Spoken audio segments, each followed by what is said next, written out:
La AMIA, ¿sí?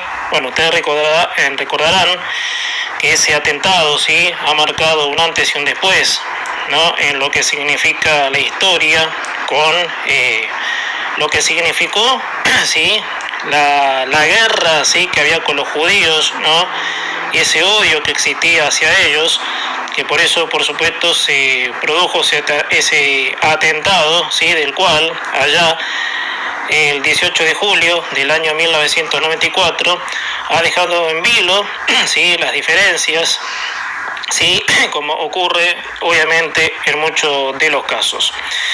Bueno, vamos a empezar a hablar, ¿sí?, de la historia del atentado a la AMIA. Fue un ataque terrorista con coches bomba, ¿sí? Hasta ahora sigue siendo suposición, ¿sí?, que eso fue la primera versión desde el primer momento. Bueno, que sufrió la Argentina, ¿sí?, en la Asociación Mutual Israelita Argentina, ¿sí?, que es la AMIA, en la Ciudad Autónoma de Buenos Aires. Como te decía, el 18 de julio de 1994. Se trató del segundo mayor atentado terrorista ocurrido en la Argentina, luego del bombardeo, ¿sí?, de la Plaza de Mayo, con un saldo de 85 personas asesinadas y 300 heridas. Fue también el mayor ataque contra objetivos judíos ubicados fuera de Israel desde la Segunda Guerra Mundial. La comunidad de judío argentina, con casi 300.000 personas, de las cuales más del 80% vive en la ciudad de Buenos Aires, es la sexta mayor del mundo. En el año 2006, ¿sí?, durante la presidencia de Néstor Kirchner y después de 12 años de investigación, el fiscal especial a cargo de la investigación, basado en informes de los servicios de inteligencia argentinos, estadounidenses e israelí, acusó formalmente al gobierno de Irán de aquel entonces de planificar el atentado, y al partido Hezbollah, ¿sí?, de Líbano, ¿sí?, de ejecutarlo. Dando crédito a la llamada vista iraní, consideró que el atentado fue resuelto en una reunión de los máximos integrantes del gobierno de Irán y fue llevada a cabo por la organización terrorista libanesa Hezbollah, ¿sí?, que respondía al gobierno iraní.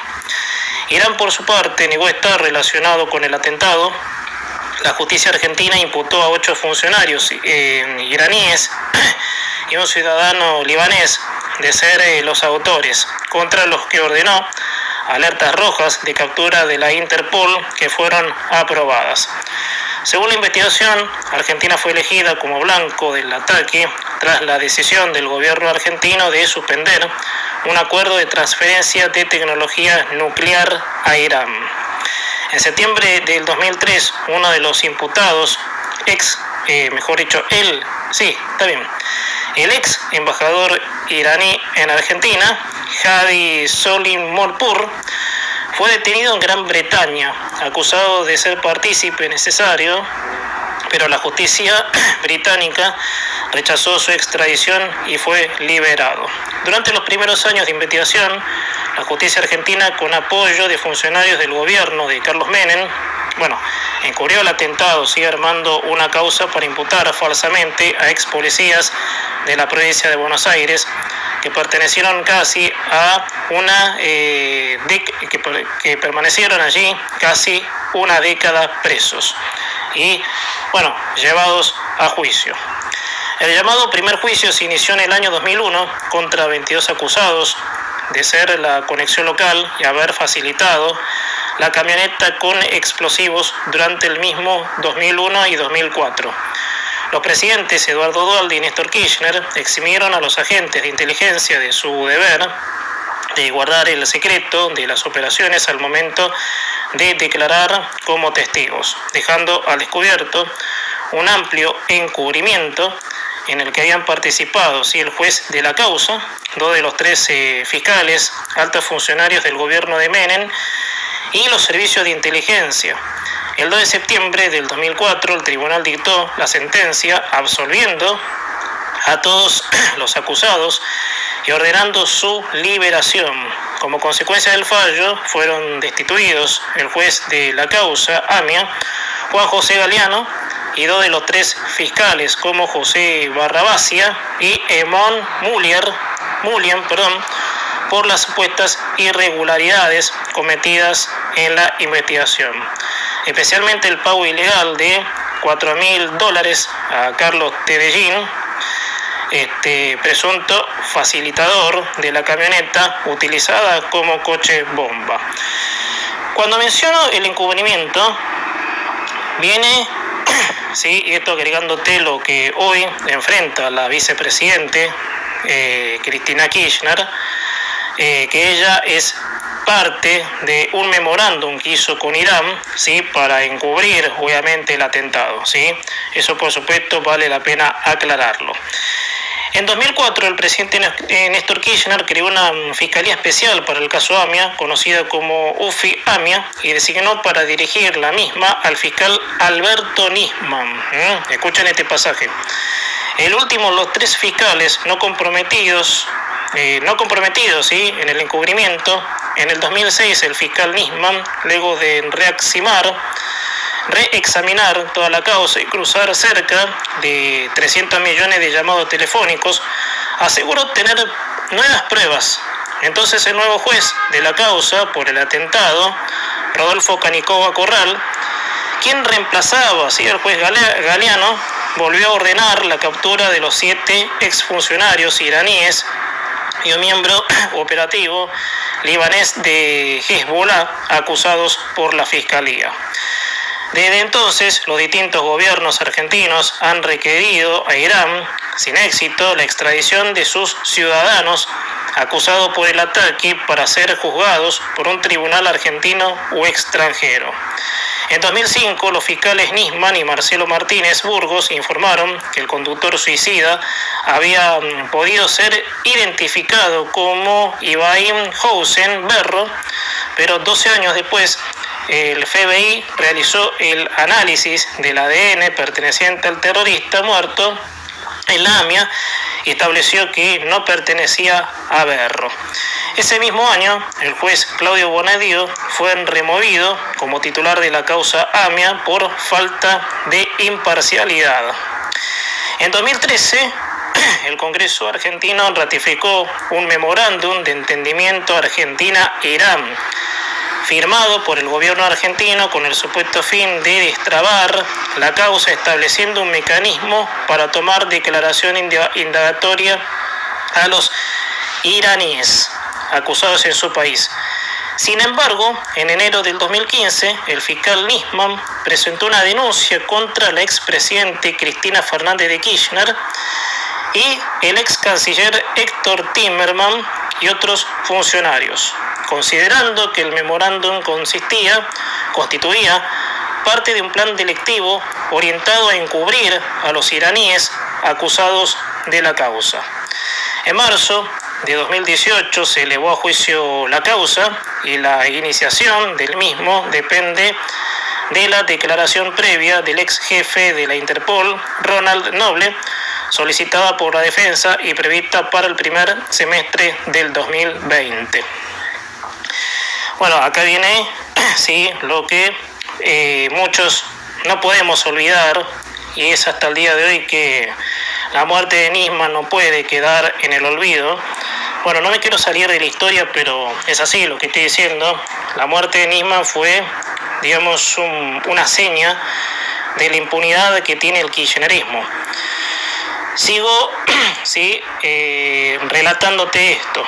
El lunes 18 de enero del 2015, horas antes de tener que presentarse ante el Congreso para informar sobre la denuncia presentada el miércoles anterior y poco antes de iniciarse el juicio por encubrimiento AMIA, Nisman fue encontrado muerto de un disparo en la cabeza en su departamento de Buenos Aires. La muerte de Nisman, cuya investigación aún no había concluido 6 años después. Al iniciarse 2021, ha estado en el centro de una fuerte disputa política, incluso entre las víctimas del atentado. Pocos meses después de la muerte de Nisman, se inició el segundo juicio del AMIA, preparado por Nisman, ¿sí? en el que el principal acusado era el expresidente Menem. El juicio tuvo escasa cobertura de la prensa. El 28 de febrero de 2019 se dictó sentencia, siendo condenados por encubrimiento y corrupción el ex juez de la causa, Juan Carlos Galeano, el ex jefe de los servicios de inteligencia, Hugo Azorriguy, el reducidor de autos, Carlos Tejeldín, y otros funcionarios del Estado argentino. El expresidente Menem y el expresidente de la DAIA, Rubén Baraja, fueron absueltos. Los exfiscales fueron condenados por incumplimiento de los deberes de funcionario público, resultando absueltos de todos los cargos formulados por Nisman al elevar la causa. El fallo, sí, fue apelado. En marzo del 2017, el jefe de la unidad AMIA del Poder Ejecutivo, Mario Cimadevilla, denunció por corrupción e encubrimiento a su superior, el ministro de Justicia Germán Garabano, bajo la presidencia de Mauricio Macri. En mayo de 2019 comenzó el tercer juicio, nuevamente contra Carlos Tejeldín, acusado de ser partícipe necesario del atentado, por haber acondicionado y entregado al autores directos del atentado la camioneta Traffic, que fue utilizada como coche bomba, que terminó el 23 de diciembre del 2020 con la absolución de culpa y cargo. El 19 de julio del 2019, la Oficina del Tesoro de Estados Unidos anunció que una persona llamada Rauf Salman, perteneciente a la organización libanesa Hezbollah, había sido el coordinador del atentado de la AMIA en 1994 y ofreció una recompensa de $7 millones por información que permitiera detenerlo. El gobierno de Irán le ofreció una sepultura en el cementerio de los mártires de Imad Mujahid, uno de los sospechosos con pedido de captura. Publicó un sello postal en su memoria y le dio su nombre a una calle allí en Teherán, ¿sí? Teherán, bien digo. Bueno, es el resumen de cómo año tras año, ¿sí?, fue dándose este siniestro, ¿sí?, te repito, ¿no?, odio contra los judíos, ideología, ¿sí?, que, bueno, pese a que ya el mundo, bueno, en los 90 estamos hablando, había avanzado, pero bueno, realmente fue impresionante. Bueno, los datos te voy a dar, ¿sí?, te hice así como una breve descripción de año tras año, ¿sí?, llegando a donde, bueno, donde yo quise llegar, que fue a lo de Nisman, que, bueno, su muerte, por supuesto, como siempre digo, no debe quedar en vano. Bueno, el lugar fue en la calle Pasteur 613, el 18 de julio de 1994. A las 9:53 de la mañana, hora argentina, tipo de ataque, coche de bomba, explosivos escondidos en un volquete, 85 muertos, 300 heridos, sospechosos: Hezbollah, Ibrahim Housen-Berro, Haide Salim Morpur, Idman Mujahid, Ali Fajihan, Mousse Rabani, Ahmad Reza Agashri, Ahmad Baidi, Moused Rezaei. Son, por supuesto, los sospechosos. Y agrego, sí, justo, por supuesto, la señora Cristina Fernández de Kirchner, por ser la encubridora, para que no se dé a conocer, bueno, cómo fue arreglando el memorándum con Irán. Vamos ahora al atentado y a las víctimas. Bueno, acá tienen dos fotos, ¿no? Bueno, el lunes 18 de julio de 1994, a las 9:53 hora argentina, una bomba estalló en la sede de la Asociación de Mutuales Israelitas Argentina, ubicada en la calle Pasteur 613, en pleno barrio de Once, de la ciudad de Buenos Aires. demoliendo el edificio y dañando seriamente los inmuebles cercanos, causando la muerte de 85 personas y más de 300 heridos. El atentado sacudió a la sociedad argentina y especialmente a la de Buenos Aires. Miles de personas se acercaron al lugar para colaborar con las tareas de rescate, tanto de las víctimas como de los libros, documentos y esculturas que constituían una parte importante de la memoria de la comunidad judía argentina. Hasta 2001 se había informado oficialmente que las víctimas fallecidas eran 86, a las que había que sumar otra persona más a la que se atribuía ser autora del atentado y haberse suicidado con la explosión. En 2001 se descubrió que una de las supuestas víctimas, Patricio Irala, había simulado su muerte para cobrar la indemnización por medio de su esposa. Oficialmente la AMIA contabiliza 85 víctimas, pero en el listado solo menciona 84. La persona fallecida adicional se trata de un varón que no fue identificado, al que se le realizó la autopsia número 1766, que se encuentra en las hojas 211 del anexo de autopistas 2, ¿sí? Del expediente,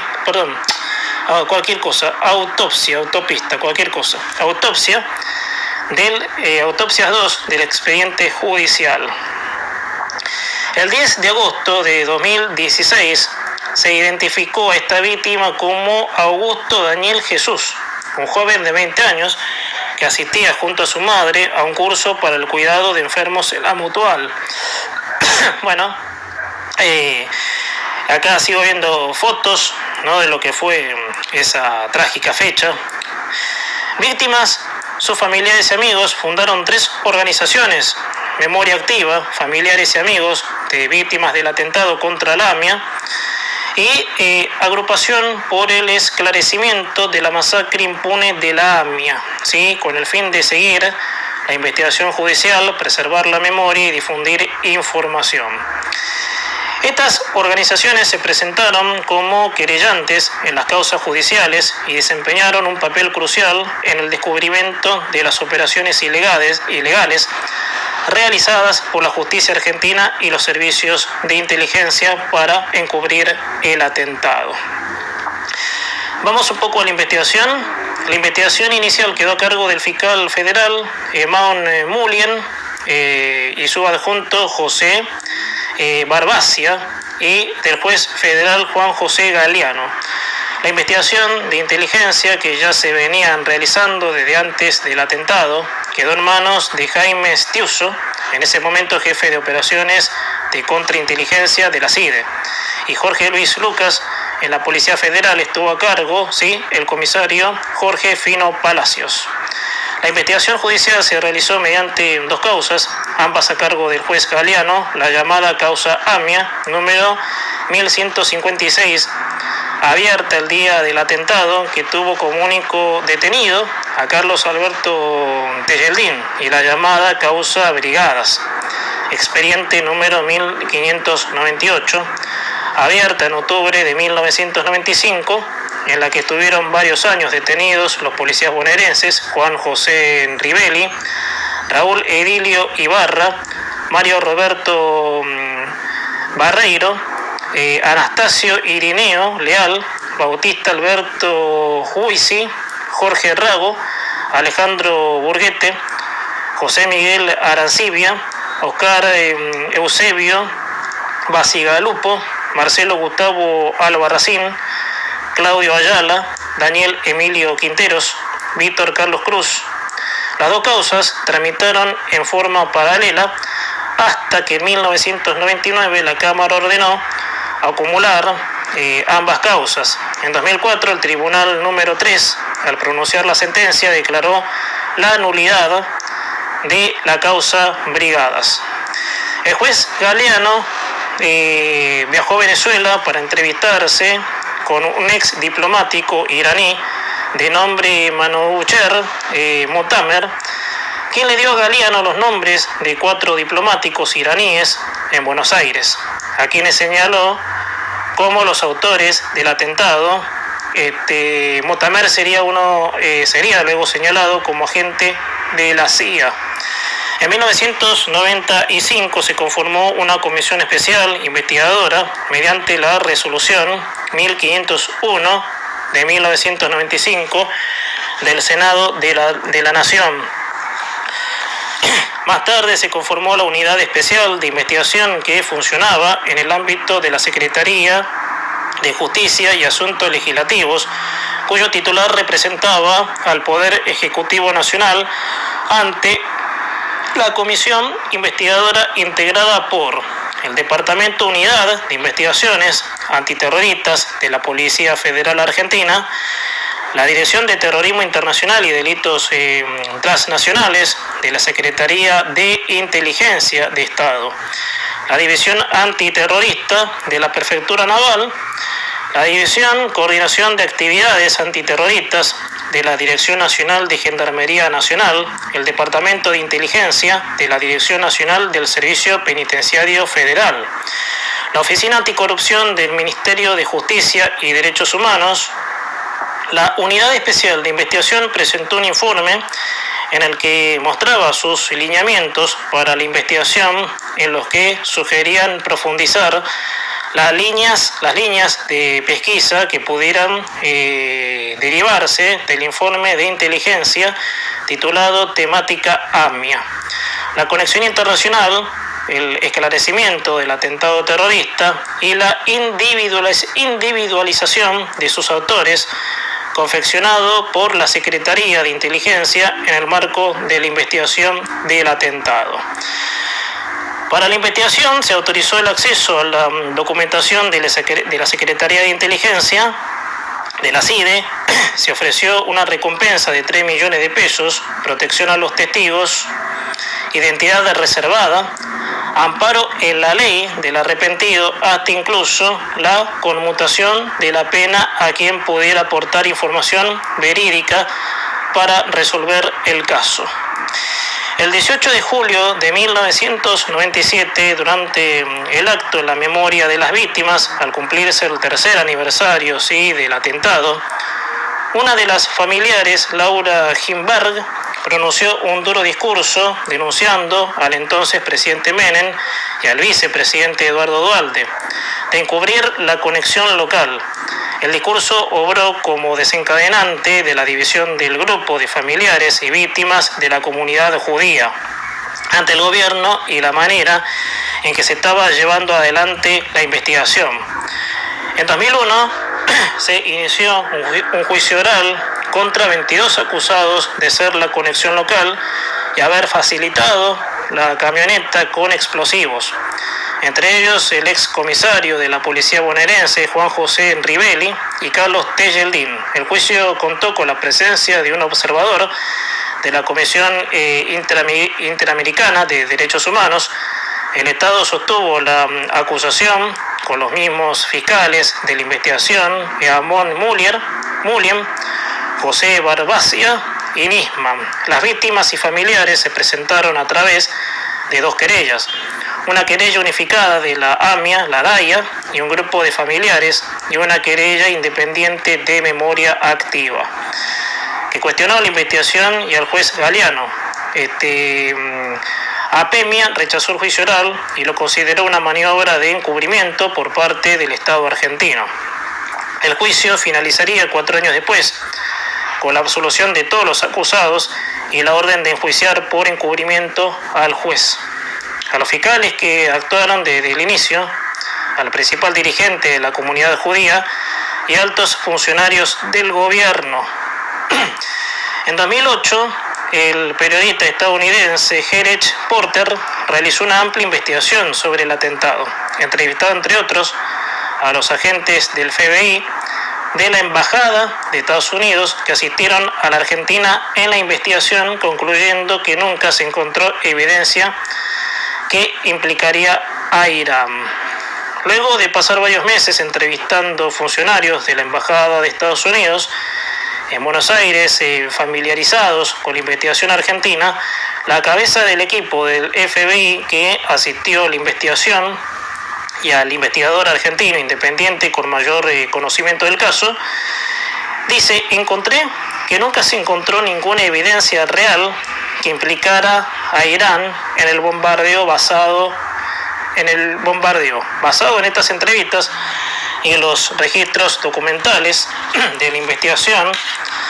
Es imposible eludir la conclusión de que el caso contra Irán sobre el bombardeo de Lamia provino desde un principio de la enemistad de Estados Unidos contra Irán, no del deseo de encontrar a los perpetradores reales.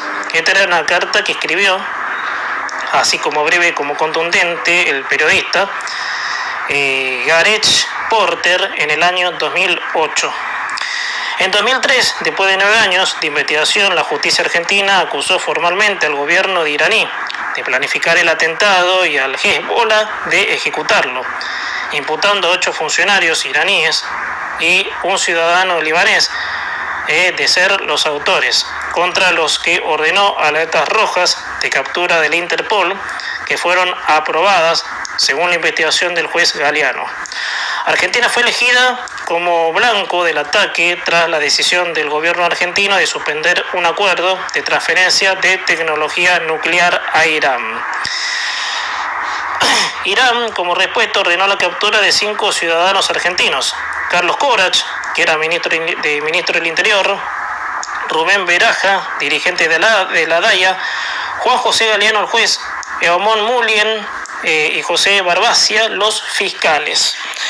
En septiembre del 2003, uno de los imputados iraníes, ex embajador Hadi Solimanpur, fue detenido en Gran Bretaña, pero luego de ser examinado su caso, Gran Bretaña concluyó que no había pruebas para detenerlo, negándose a acatar el fallo argentino, rechazando la extradición y ordenando su liberación. En diciembre del 2003, el juez Galeano fue apartado de la causa. Bueno, para ir redondeando, ¿sí?, por supuesto, porque ya tengo que cerrar. Bueno, vamos a ver si encuentro algún que otro artículo, ¿sí?, por supuesto, de lo que fue, obviamente, este atentado, obviamente. Bueno, muerte, ¿sí? En 2010, en la causa, el fiscal de la causa, Alberto Nisman, denunció por entonces al juez de la causa AMIA, Claudio Bonadío, por amenazas y espionaje ilegal junto a funcionarios macristas. Esto, por supuesto, es en un acto que Bonadío, acá creo que hay un error, ¿no? En 2010, el fiscal de la causa, Alberto Nisman, denunció al entonces juez de la AMIA, Claudio Bonadío. No sé, habría que chequear bien esto, no estoy seguro, pero bueno, vamos a dejarlo ahí porque ya se me acaba el tiempo. Bueno, pero aquí hay una foto en 2016, conmemoración por 1 año de la muerte del fiscal Alberto Nisman, en la que una multitud pide justicia por el atentado a la AMIA y por el esclarecimiento de la muerte del fiscal. Bueno,